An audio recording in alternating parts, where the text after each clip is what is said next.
Yes, I'm using the microphone from my earphones. If it works, it works.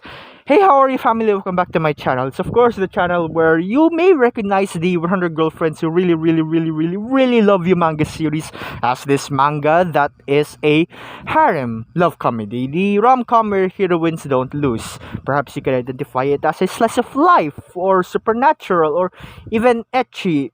Yes, it is an ecchi. Now, ever since I read the first chapter way back in 2019 or late 2019, early 2020, I forgot exactly when, but God bless Pastor Rindo for finding this gem of a manga series, right? I've come to create a lot of content and surrounding this manga, essentially talking about it and the like, exploring the characters and sort of lore, so to speak, right? And I now see from all those years way back then, right, and till now, all the accumulated sort of knowledge that I've gained from reading this manga, I come to identify it as just more than a harem love comedy where heroines don't lose. Now, this is something that aspect, right, that certain aspect of that train of thought is what led me to originally make this video about, which is Hyakkano truly a love comedy harem? That was the original idea for this video, but then I decided to go with making this this a 100 Girlfriends Who Really Love You iceberg video. That's right, fam, this is my first dive in, rather, to the whole iceberg video genre, and I'm really excited to explore to it. I got a lot of help from the community, to who gave their opinions on what to put in the iceberg, so really huge thank you to them. Such a wholesome community. I love really love the Hyakkano community. Thank you so much.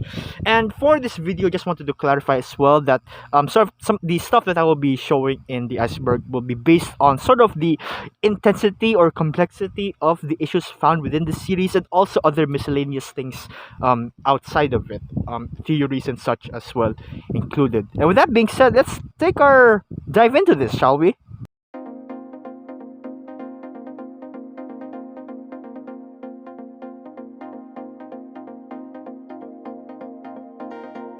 Chadaro. Now, I think apart from the whole 100 Girlfriends bit, the 100 Heroine Harem manga series, part of this series that makes it really stand out, I think some people also know this manga for the chadness of the protagonist, the chadness of Rentaro, right? He is the harem protagonist that every harem protagonist wishes they could be, or dare I say, what every manga or anime protagonist wants to be. Rentaro's best friend, or anonymous friend, A. Now, in the first chapter of the series, we see Rentaro together with a fellow student, who of which is anonymous friend A. And this character is essentially the closest male friend of Rentaro, who is about the same age as he is, right? And I guess it's kind of weird looking back now to see Rentaro interact really much, or really buddy close, that level, that chummy level with this character, with anonymous friend A, right? Considering that they're both classmates, right? And we may not know much about him since he only appeared in the first chapter and was mentioned in the 100th chapter, right? Well, we can say for sure that he's been with our boy all throughout middle school, or all throughout his time in school, in middle school, with Rentaro, probably cheering him up all the way from Rentaro having the rejections, right? And that, to me, that's a good friend for being with a guy with someone who's been rejected. I know it's tough, and good thing that Rentaro has someone by his side for that.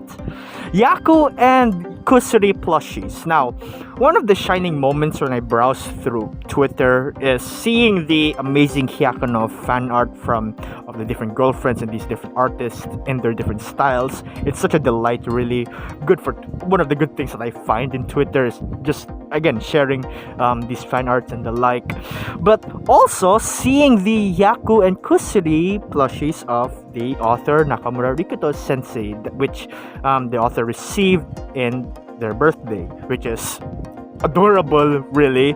And in the posts made, you can see these plushies played my dress up darling, and it's just adorable. Again, really some really just cute and wholesome stuff.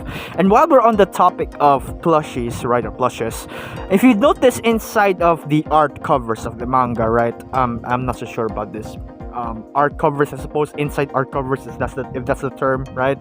There are illustrations of the girlfriends, pairs of them, right, that correspond to the volume cover. They are in pajamas and they are holding Rentaro plushies. Now, those plushies of Rentaro, it's one of the pieces of merch besides the keychains and the pins, right, that we all wished were real. My next video idea: I learned sewing so I can make a Rentaro plushie, or Rentaro Dakimakura. I am tempted to do that actually. Next is the Hyakkano ASMR. Now, bless the Lord for in the YouTube channel of Jump TV, if I believe it was, right, there are ASMR episodes for this manga, for the characters speaking into this manga, right, or for the characters rather, yeah. And so far we get to hear Hakari, Karane, Shizuka, Nano, and Kusuri, right? And these episodes are just so adorable. I listen to them almost every day, just imagining the sort of dialogue that they'd make if this were to get an anime. It's just some good fantasy fuel, really, fam, for imagining the anime and some of the scenes, recreating some of the scenes with their voices, right? I actually made a prediction for the voice acting, and yeah, they may not come as close, but I'm not complaining. I absolutely love the cast of the voices of these characters. Pretty good stuff. Now, one other thing that I also wanted to mention is that I don't know if it's the same for you, but I actually use this as sort of soothing audio. I swear, whenever I get mad or really just my day is ruined, I just put up one of these episodes, listen to them, and my anger is banished to the shadow realm. Just really good stuff to listen to. And yes, even if I don't understand Japanese, like Japanese music, I can feel it with my soul. But yeah, another thing is the anime references, of course. Now, there are a lot of aspects, fam, in this manga that makes it really stand out. And towards its comedy, nothing can get more hilarious to really see references from other manga or anime works, right? And it works really well to be parodied and blended into the storyline as part of the jokes, as part of the conversations as well, and the sort of sudden puns or gimmicks, right? It's just something that can catch you off guard a lot. It really happens a lot if you are familiar with the series, if you read the series, and especially on how often it ties to the fourth wall breaking gimmick of the conversations given. It's just a delight and a really funny bone wrecking busting part of the comedy.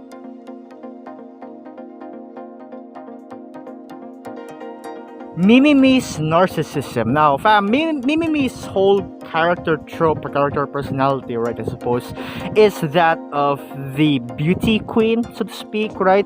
One who likes to flaunt her feathers and really aspire to be as beautiful as she can be. And while it may seem all happy and comedic in the manga, right, in hindsight, being a narcissist can have its own quote-unquote down moments, right? Especially if it's taken to a huge extreme, right? An unhealthy extremity. And I'm saying that because it really depends on how you look at it, right? Though Mimimi has that level of, narcissism that yeah, at times it can be, not gonna lie, it can stretch out at times, I suppose, in one way or another, right? She also develops sort of values and morals that are more than just looking all beautiful, that are just more than the exterior beauty, right? And maybe some people would find narcissists annoying or too proud, others would just accept it. But really, at the end of the day, if you're not hurting anyone, do as you please. Next up, Nadeshiko's American spirit, God bless her soul. Now, again, if you're not hurting anyone, do as you please, right? If we take a look at why Nadeshiko sensei or Nadi sensei, right, took on the way of the American ideal, well, it goes back to her childhood. And so to break free from it, she made that big jump to becoming as American-like as she can, modeling herself to the American image, the American ideals, and going as far as to change her hair color, her clothing style, her lifestyle, and ideals, right? well, as far as ideals, I believe everyone has the right to, believe or to live their lives the way they want, but with caution, of course. You gotta be safe, you gotta play it safe. But that transitioning of national identity, I suppose, right, is something that she wants. And it is kind of odd, right, to some degree. And what comes to mind is especially the whole Ollie London situation, the whole Ollie London drama about him identifying as Korean. Now, fam, you may have the appreciation for Korean, for American, even me for Japanese, or essentially every culture in this world, right? You can have the appreciation for them, right? For those cultures. But setting your original nationality aside is, it's just wrong. And look at me, I'm from the Philippines and I'm proud to be a Filipino. There's a lot of fun stuff, really funny stuff happening around here. Talking about the memes, right? Talking about the memes. It's just, again, really enjoying the show. It's such a delight to really have this this culture of mine, this nationality of mine, and I wouldn't trade it for anything in the world. I just love it, I just love being a Filipino, right? Be proud of who you are. But as we see with Nadi, right, she's just as Japanese as she can ever be. After all, really, truly, she lives up to her name. Really Japanese at heart. But just with the exterior of an American, which is the funny, hilarious gimmick of it, right? Next is Yamame's value to life. Now, in her childhood, Yamame accidentally squished a bug, and that immediately struck something inside of her, right? Which is why she would wear stilts. Is that correct, right? Stilts whenever she goes gardening work or whenever there are tiny nanos running around. And you may say to yourself, value to life, well, of course you should care for other people, right? Thou shalt not kill, you should keep them alive. Why is that an issue? Well, life for Yamame, in Yamame's eyes, or really essentially classifying living things too, goes more than just people or animals. Leaves, flowers, bugs, plants, smokers, 89-year-old grandmas, and vice principals. And it's just like, it's not like she's vegan either, right? That's not really the case. And she's just really protective, and I guess that's sweet. Next is Uto's sophistry. Now, first off, I want to say that Uto, being a Chunibyo, right, is fine, right? So long as she isn't hurting anyone, do what you want, girl. But the thing is, right, with Uto, she can inflict emotional damage through her sophisticated way of words, her sophisticated manner of conversation, trying to manipulate the thoughts of dialogue into something that seems right into her favor, or something that eventually make sense. And Uto's first impression to the family was, well, it was half-half. On one side you have the, you're right, right, and the other half you have, what the hell are you talking about type of vibe. Next, you have the tsundere energy. Now, there exists in manga and anime lies an energy source that has really, dawned since the time of the first ever tsundere character, I suppose, and that is the tsundere energy. Now, it's not only tsunderes who can hold or emit this power, but essentially anyone who acts like a tsundere.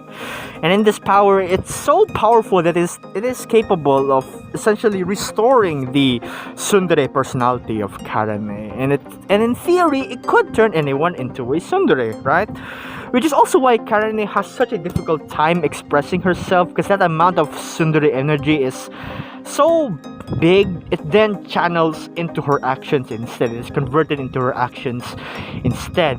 And in which case, for Karane, her actions, the physical actions, her physical reactions are, it's damaging.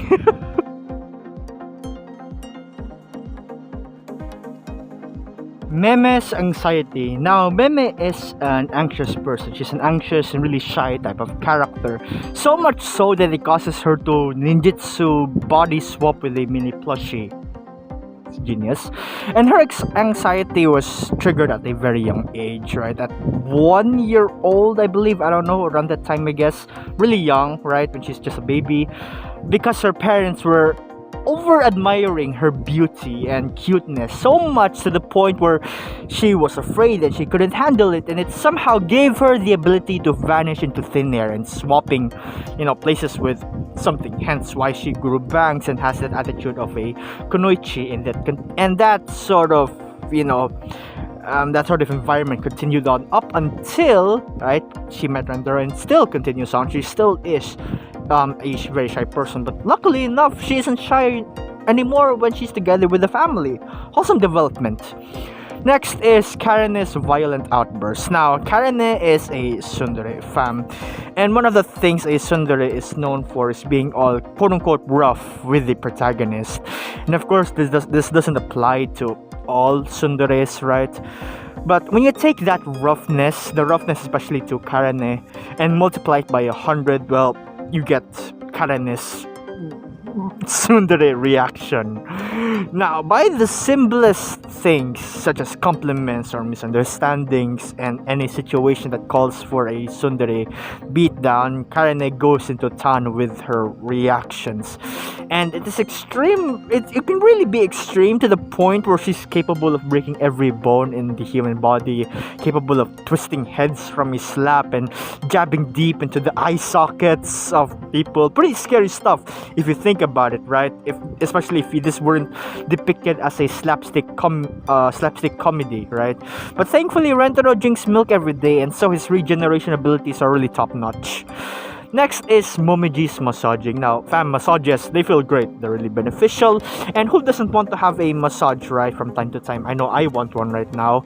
But Momiji's whole massaging spree, especially when we first encounter her in chapter 69 of the series, it's really treading in the thin line between morally wrong or not, right? Wrong in the sense where the scene looks like the aftermath of a sex party, and kinda not in the sense that, hey, free massages, the client's body is healed and relaxed, it's a win, right? Win-win, I guess. And I guess the only way it can be wrong is if the clients don't give the consent, right? Of course, from being massaged all over their body. But overall, if she just massages, or she really just goes out of her way to massage and touch people's body all over with massages as the reason, right? Well, then Houston, we have a problem. This is also even mentioned, going back, this was mentioned by Momiji herself, and Rentaro commented on it. Next up, we have Nano's absolute efficient mindset. This is way back in the past, right? Now, way back before Nano met Rentaro, and essentially when Nano had engagement with the Rentaro family and Shizuka, right? She always lived her life to the most efficient way. Doing things with the easiest route, taking the easiest route to things. And anyone who would cause a disruption to her laid out schedule will be pushed away, which is exactly what happened between her and Mimimi. Now, it's really that sort of stiff way of living that you'd find really, sad if all you're thinking is about just living life by the manual, right? Eat, sleep, work, repeat until you eventually pass away. And that's just not living, And it's also why I really love Nano's character development in this manga. And looking at her now, especially how she has Shizuka in her eyes from time to time, you'd never expect that this was the same person those years ago, which is really nice, man. Next up is Chiyo's strictness coming from a responsibility at a very young age. Now, when she's really young, right, Chiyo, the people around Chiyo, specifically her classmates, would push the idea or the impression to her that she is so proper, that she is grown up, and she has to be mature, the mature one, right? And it's done so much to the point where she has to really keep up the act, right? The act of being so firm. But Chiyo is just a freaking middle schooler, and in her first year, right? So really young. And yes, I do understand that at a young age you should learn to be responsible, but overdoing it and forgetting to enjoy your youth is just a sad way of growing up, and that's how I see it. It's in my opinion. Next is Kishika's longing for pampering. Now, fam, Kishika as well is in a similar sense with Chiyo's case, where as the oldest sibling, she has to take care of her younger siblings as to ease the work of her mother. And if you look at the output of it, well, or the result of it rather, Kishika at her third year in high school, really a senpai, she still has that longing for being pampered and being treated like a child. It's been going on for so long that it's become an issue indeed. And looking at it realistically is just sad to some degree, especially in the sense that she is as quote unquote frail or needy, but rather. But as we know as well that Kishika's mother wants to pamper her as well, right? So it's a two-way stream. But opening up with each other, right? Admitting that you want to be pampered and admitting that she wants to pamper, right? That's difficult, right? I assume it is difficult because up to now they still haven't cleared that up yet, as far as I know. But again, admitting that they actually wanted to do this and that and they have no idea they both have the same goal, it's, well, what a waste. But anyway, moving on, we have Ashi's low keenness. Now, Ashi, or Ako, as we'd like to call her, is a gal who loves cute things and has low blood sugar, and that resulted to her looking all quote-unquote slow-paced or low-key in making her, and this makes her look out of place in a gal circle group who's all energetic and the like, And as a girl who just wanted to really share her feelings the best as she can, share her expressions, especially on things that are cute, and trying to adapt or fit into this particular friend group, which is the friend group who happens to be really, all trendy, all extroverted, so to speak, and the like. Oh my god, it's really difficult for Ako to please them, right? It really makes it tough for her to truly express herself, and that continued on until eventually she felt distant, like a wall was standing between them, and eventually she didn't know how to act in front of them or what face to wear. It's just really tough thing to go through, honestly. And next we have the beta Kanojo. Now, before we knew Hakari as the short-haired pink pervert and the tiny and weak, messy-haired Shizuka that we all know and love, there lies tales of the beta designs of the two characters before the final release, before their final versions. In the original design, Hakari had medium-length hair with flowers covering it, much similar to Hahari's design, except minus the braided hair, right? And for Shizuka, she has a body build which is similar to around Hakari's height, and yeah, but she still kept that navy bluish hair color, but with the short hairstyle and bangs covering the one eye style, which it does give up that shy library type of girl, that character, right? By the book, essentially. But you know what? I love the current Shizuka and the current Hakari final design, really. Especially for Hakari with the short hair. I love it. But do you know who else has that short hair and bangs covering one eye hairstyle? Uto. And God bless for putting it in the series.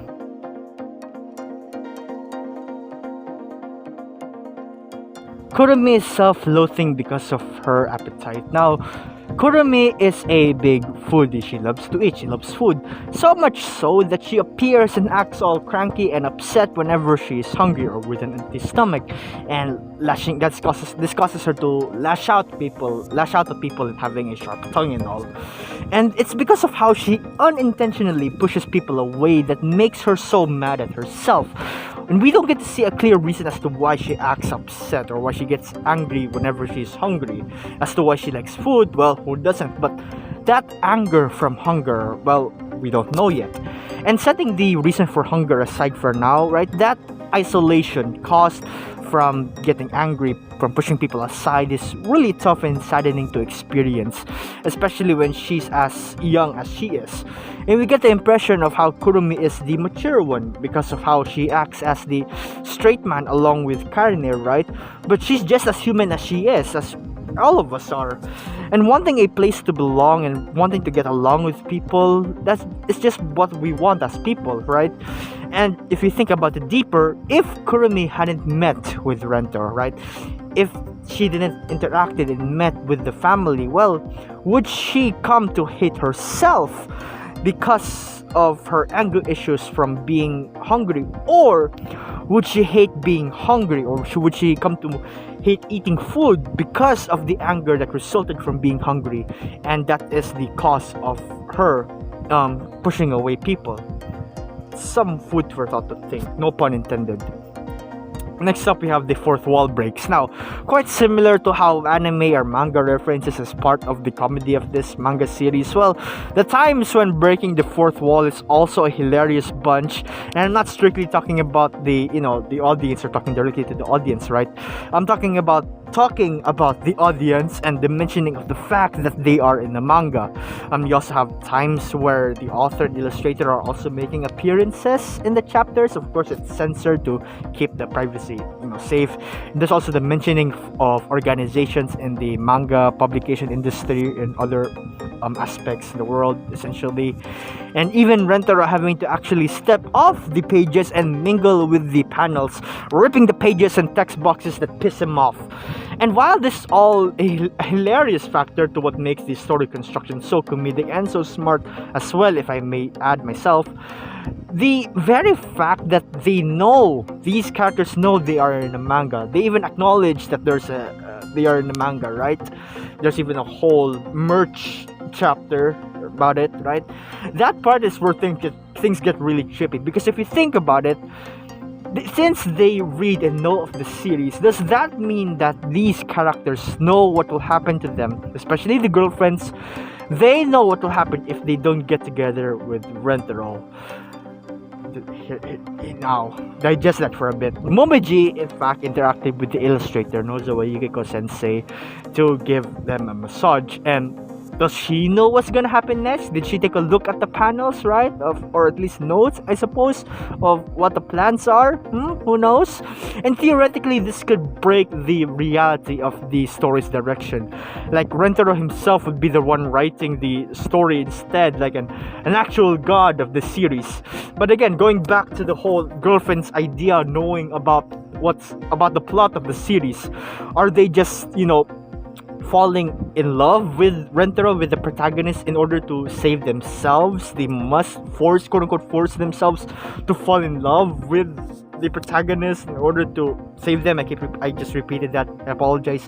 But that thought is just so scary. It's so like really, it's indeed nerve-wracking, and indeed those types of thoughts that you think when you're about to go to bed and you just keep thinking about it the whole night and you get insomnia just from really scary stuff. And I apologize if I implanted that thought into your head. I'm really sorry, but yeah, it's there as plain as day. It was there, just really mentioned in the manga series that they know that they are in a manga. So yeah, these types of theories would eventually come to the surface, and it's really scary stuff, again, I tell you, because it breaks the whole dynamic or purpose of the manga in the first place, in the sense where Rentaro genuinely falls in love with the girlfriends, and these girlfriends genuinely fall in love with Rentaro as well. But you know what? I'm gonna stick with my gut. I'm gonna trust the girlfriends that they do indeed genuinely fall in love with Rentaro. I'm gonna cry after this. I'm sorry. Next up is Perpetual Spring. Now, Rentaro's high school life journey started in the first chapter of volume 1 of the manga, which is in April, I presume, right? The first start of school. And in chapter 23, it was mentioned by Hakari that their relationship is at the 3-month mark already, as it covers 3 volumes. So one volume is roughly 1 month. And assuming that, again, school started in April, we are at the 10th volume, meaning it would already be January of the new year. And this is my speculation, right? But the bottom line of it is that it seems the family, the setting of the story essentially is in a state of eternal spring, right? Which means that birthday chapters, where are they at? don't know, perhaps in the months before April. What are the odds of that? Possibly, who knows? And how about the sports festival? Now, according to Google, the sports festival day in Japan starts in October or so, along that month, right? Meaning at chapters 97 and onward, it is already nearing December. So we're gonna probably expect a Christmas chapter soon. Yay! Just imagining the girlfriends in Christmas outfits. There was already a illustration of that, which is really nice, and seeing it or imagining it in a different panel, just something else, something to look forward to as well, fan. But anyway, going back, it's just really trippy to have so much fun with the series that time seems to stand still. And well, to be fair, I guess that's how I, and I'm sure most of you as well who read this manga, would feel. Next up is Rentero's insecurities as the perfect boyfriend. Now, though we know Rentero as this mega giga chad of a protagonist who is invincible and all-powerful, he too has his own insecurities in being the best partner as he can. And this primarily comes from trying to appeal to the potential boyfriend as much as possible so that he and her, the girlfriend, can fall in love with each other genuinely. And therefore also trying to save her from death. Of course, that's the whole mission that he's going through. And he couldn't afford, as a protagonist, with that burden, with that responsibility, he couldn't afford to make any mistakes, which is why he would really go beyond the limit to fall in love and make the other person fall in love, genuinely in love with him, right? And of course, when we see Rentero together with the girlfriends, there's also a lot of the times where he couldn't do anything. He couldn't do anything. Say, for instance, in that one chapter where they all want, when the girlfriends turned into babies, and Rentero couldn't do anything about it because the babies wanted a mother's warmth, that type of deal. But we also get to see Rentero, for instance, really, with Yaku's case, the whole Yaku or him speculating that Yaku wanted a rough and rugged man, or a man among men. He really made the change in his appearance and his attitude to really adapt, or to really appeal the best as he can to Yaku. That's insane. The lengths this man will go through for his girlfriends, man. I'm not even scratching the iceberg for that. Next up, we have Uncle Hiro approving Chiyo and Rentero. Now, fam, we're getting into the deeper waters, right? Addressing the Hahari in the room, joining in on the family despite being a mother already, one of the girlfriends, which is Hahari, right? It's already insane. And along with that comes in Uncle Hiro, God bless his soul, the dad of Chiyo. Family of Rentero is actually approving, or really is the mastermind in getting his own daughter and Rentero to hook up together. His own nephew and his own daughter to date. Wow. But this reason is, the reason for that is because Uncle Hiro loves Chiyo. He loves his daughter so much that he'd rather give her daughter to someone as kind and as great as a person as Rentero, rather than some other guy, which I absolutely understand, I absolutely get, right?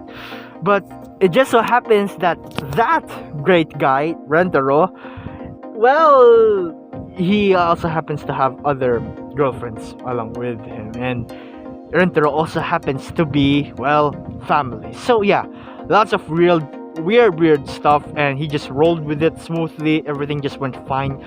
Like, straight up begging, he even straight up begged Rentero to date his daughter, and he doesn't even care that Rentero has a harem, has other girlfriends. And at that point, you know what, if we're going that far, might as well just add a relative. What more damage could there be done, right?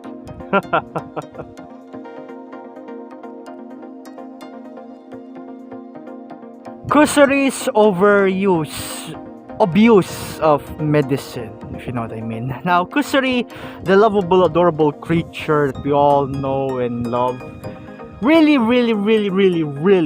loves drugs, the pharmaceutical kind, mind you. But at the end of the day, really, they are still classified as dangerous substances, especially those of which Kusuri herself created. Which, yeah, if you'd see some of the conflicts in the story caused by, said drug, the kissing zombie, Hahari's hair domination, and many more, well, that's the case because of her drugs. And yeah, you know what? As someone who really loves, her drugs or medicine, right? I think I should probably use medicine more rather instead. Yaku, who is the grandma of Kusuri and probably the most experienced with medicine in the pharmaceutical industry and the like, right? Especially in her family, is at a more moderate level, mind you, compared to Kusuri, who's just, new to the family-ish, right? But for Kusuri, you see Chio take away her medicine, right? She throws a tantrum on the floor and act like a rabbit with rabies. Is it a problem? Is it becoming a problem? Well, I'd honestly scale it at an 8.5 out of 10. As in, she needs rehab if she needs it, I suppose. Next up, we have Iko's self-harm. Now, Iko's masochism, right? Being a masochist, it's something that we just write off as part of the comedy, right? But we often forget how intense the pain can be, or intense looking at it really is, realistically speaking, but also at the very issue of it, right? Now, it is a world unintentionally opened up by her brother Ikuya, from trying to teach her at a young age that you should not give up early, or else you would not succeed, or you would not get any results. But that was interpreted by young Iku that you can only succeed if you keep going at it, even if it hurts. You keep pushing through, even if it hurts. So hurting is a good thing. And I don't know how in God's green earth, God bless this planet, how this cute little angel arrived at that conclusion, right? But goddamn, but you really find it slightly scary, right? I mean, especially in the bonus chapter, I was a bit terrified as well. Laughing, but terrified. And if you ask yourself, where's the limit, right? Well, even to the point where grilling meat in an induction stove is giving her some weird ideas and temptations. My God. Well, there you have it. But throughout Iko's messages and moments, we can see her really take them on with ease, but really shows her muscles struggling and really screaming in agony. And that's just, well, it hurts. Next up is May's extreme loyalty. Now, I believe that being grateful to someone, especially if that person really changed your life, and really done a lot of good things for you, it's a good thing, right? Now, but being obsessed with being so devoted to that person can be unhealthy, especially with the level of May, where it's almost as if her own life is for Hahari. Well, of course, she learns that her own life is of great value, yes, but we still get to see May show a gigantic amount of dedication and loyalty to Hahari. Live for Hahari, by the Hahari, of the Hahari. She's really willing to give her own life, live her way of life, worshipping Hahari like a goddess, and like Rentaro, is willing to change herself at a huge degree just to fit Hahari's request. Again, pretty unhealthy mindset. And now, let's move on to another heartbreaking scene. Rentaro's rejection streak. Now, I cannot imagine how emotionally painful it is to be rejected by someone 100 times, right? Throughout your life, you work your hardest to improve yourself, training your body, you study hard, reading up on how to impress your partner, learning the etiquettes and the ways, the social norms, and how to go about having a partner, right? But all for the person. You do that all for the person you confess to, but then just get rejected without knowing where it all went wrong. I don't need you. You're not the one for me. For some reason, I feel like throwing up just imagining you as a lover. That one especially is a crit hit in emotional damage and mental damage to boot. Anonymous friend A also mentioned this in the first chapter, that Rentaro is a decently looking person. He's pretty smart, athletic, kind, social, popular, and serious, yet really, attentive and the like, But despite it all, every girl he happened to confess to just didn't want to be with him. Like, he They denied his existence. Good for Rentaro for not giving up in all those 100 rejections. And in the bonus chapter, the first bonus chapter, one of the bonus chapters, he really teared up just remembering all of that, and getting to really have Hakari, Karane, and Shizuka by his side is such a relief, right? It's such a relief for him to finally end all the bad stuff. And again, as I've said, good for him for taking it like a champ, really not giving up. I may not experience rejection myself, but I do know that it is indeed painful.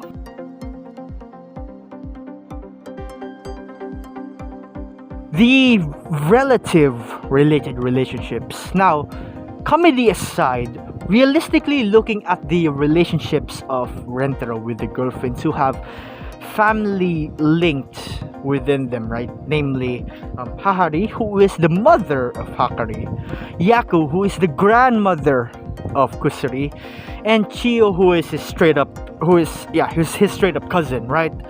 Now, clearly there is a matter of morality within accepting this pairing of couples. Heck, you even begin to question if the 100 polygamy girlfriend situation is alright in the first place. But at the relationship level, right, it isn't good if you look at it realistically, or looking at it by the lens of society. And let's take it another step, right? If we look at Hahari, Yaku, and Nadeshiko, who is a teacher, right? They are all freaking grown-ups, right? Grown-ups. And Yaku being a grandma, for frick's sake, there's really, again, the notion of unacceptance from society and the ethical concerns that come with it. Next up, Rentaro's psychotic tendency. Now, psychotic. Now, Rentaro, as we know, fam, is a great boyfriend, right? Who really loves his girlfriends so much to the point where he becomes so protective of them against the evils of the world. And there have been moments in the manga, where we get to see, and I imagine, just a small fraction of his power whenever he's angry. Now, from people insulting his girlfriends to journalists going as far as to invade the privacy, TV hosts calling them monster in live television, perverts in a forest, and even the shrine god himself being threatened by this mad lad of immortal. Luckily enough, we get to see the girlfriends hold him back, right, against them, except for the forest incident, right? That was a complete wipeout. Now that we know how powerful, or how long, or how far Rentaro can really go as to protect them, the forest incident, for instance, it says enough on how many people Rentaro can take down while still having half of his HP remaining. It's a mad lad. But the point really lies on how dangerous Rentaro can be. If you really think about it, how dangerous Rentaro can be when he's angry. Even scarier than the Hulk, I imagine. I assume. It is true, I guess, yeah. But just a full-on guardian demon. And it makes you wonder, right, how yandere-ish Rentaro can be. You know, in the obsessive sense, right? And going to such violent lengths in order to protect and do anything for the girlfriends. You know, it's just food for thought to think about, really. Which is also why that yandere girlfriend may come really late in the series. Again, within that topic I've also talked about in my channel how the yandere girlfriend is an interesting addition to this whole harem, right? Because of the the obsessiveness of the yandere personality character trait. But you know what, this is Hyakkano. We'll see how the author would create this character and integrate it into the story. Next, moving on, well, we have Shizuka's mental abuse. Now,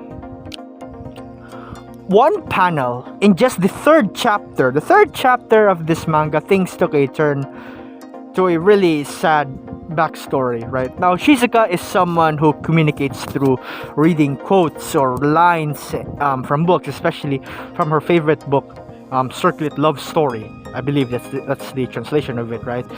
And she does this because she is poor at making conversation, and because of that, people around her would call her weird. And I mean, look, if you see someone communicating through books, realistically speaking, right, you'd be confused or just wondering as to why that is the case, right?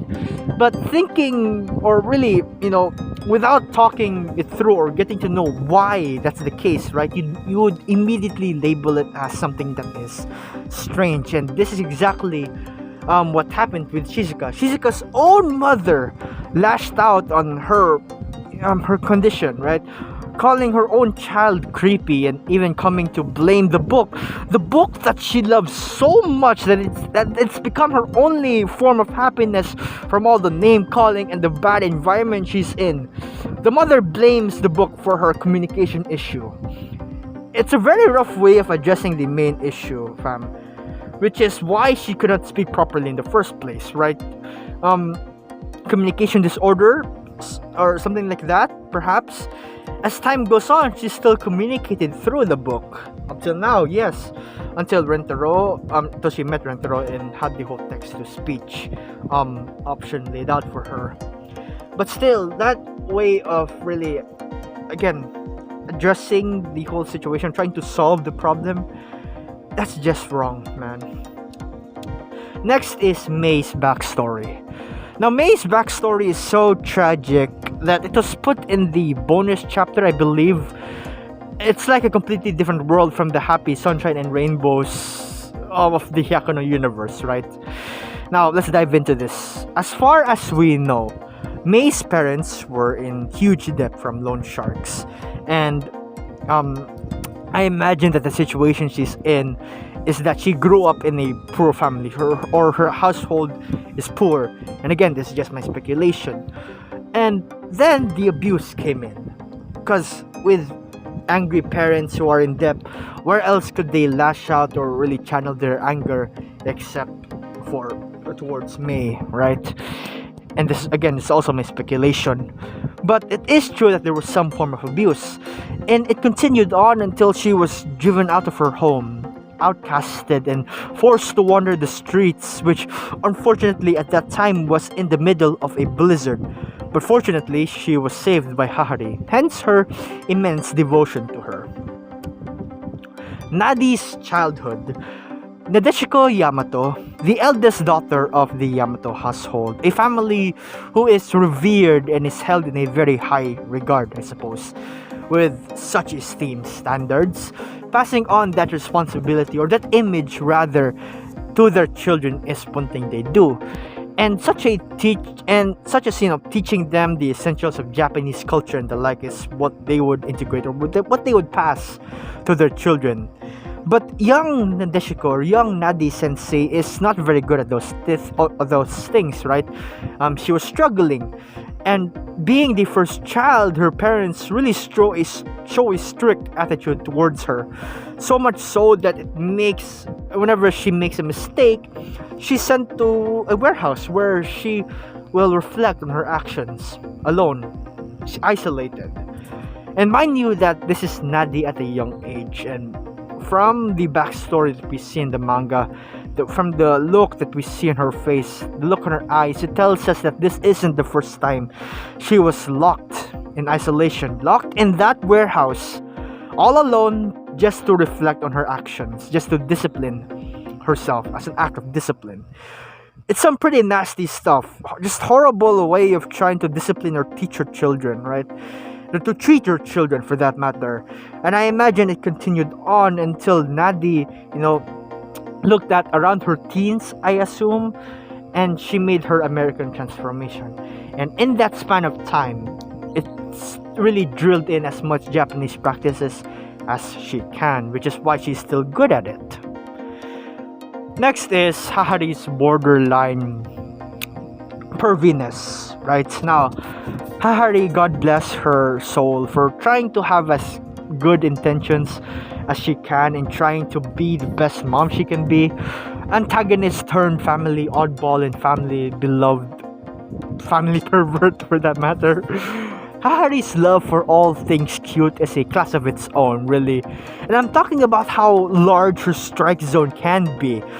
Her own daughter is quote unquote fair game, if you know what I mean. A little girl sandwich is her favorite snack. The reason why she saved May is because she's too cute. No matter how, or no matter what you are in middle school, high school, teacher even, Hahari would go beyond for some lovey-dovey action with them, or really just immense pampering for that matter. And when I say immense, and I mean really, really immense, going as far as to actually even, land a kiss on them, lip to lip. Well, thankfully enough, well, for the most part, it seems harmless and just teasing, right? She'd definitely be the most likely to be sent in jail if her actions went uncontrolled, right? Now, Hari and, Nadi are like teens in the bodies of grown-ups, right? Nadi is that sort of idealistic and outgoing teen, struggling to, not struggling, but rather, just strutting her stuff, right? Guns blazing and all that without a care in the world. And Hahari is that horny teen where boba and ass are all what's in her mind. But yeah, you'd imagine a dignified grown-up elite woman like Hahari having obsessions with little cuties. Well, you're gonna have problems. We're just thankful to have Hakari, Karane, and Kurumi to tame her. And finally, yes, I believe this is the final one, Hahari's husband. Now, I've talked about this event, this arc, a good number of times in this channel, and I stand by the sort of intensity it has, right? How, deep and dark it can be or went through. And then what I want to stress from this is the whole pregnancy at an early age part, along with the aftermath of it. Now, just a quick recap of what happened. Hahari had a lover who unfortunately had a disease and passed away because of that disease. But before he did, Hahari wanted to leave a proof of his existence behind, which is a child between the two of them. And this child is Hakari. And yes, this all happened when Hahari was still at a very young age, at the age of just 13 years old, where she underwent through artificial insemination or artificial childbirth, right? Which means at such a young age she had to raise Hakari by herself. Now, I do understand to some degree as to why she wanted to take on a huge risk and really, giving birth to, in the sense that she wanted to leave a memory, to leave proof of existence of her lover, right? But for someone who's especially really young, that's just nuts to think about. You probably heard of cases of teenage pregnancy and the effects it has towards the mother, the family, and of course the close peers around her, really essentially affecting the lifestyle and the lives to a great amount. Really depends, I suppose. And you would find the bad sides of it and the good sides, the silver linings of it as well. But Hahari voluntarily chose to take on the responsibility, to take on the burden of raising a child on her own. And while she is indeed happy to have given birth to Hakari, to give birth to such a beautiful person, she still can't rid herself of the doubt, right? And this was the doubt of whether this is really the life that she wanted. Hahari even mentioned how Hakari cannot be replaced with her dead lover, right? And it resulted in an emptiness within her heart that cannot be filled with Hakari alone. And this is why Hahari wanted Hakari to stay away from Rintaro, as to not blindly fall in love, and if that person would eventually pass away, she's left with a huge sadness in her heart. But thankfully everything was resolved, and it was such a beautiful arc to see, and such a beautiful thing as well to address in the early chapters. To know that Rentaro will be there for the girlfriends. And there you have it, fam. That is the 100 girlfriends who really love you iceberg. For now, right? Because I know that as this manga will continue on, there's a lot of more things to be discovered, to be revealed, and to be, pondered upon, and for me to also be commented on as well.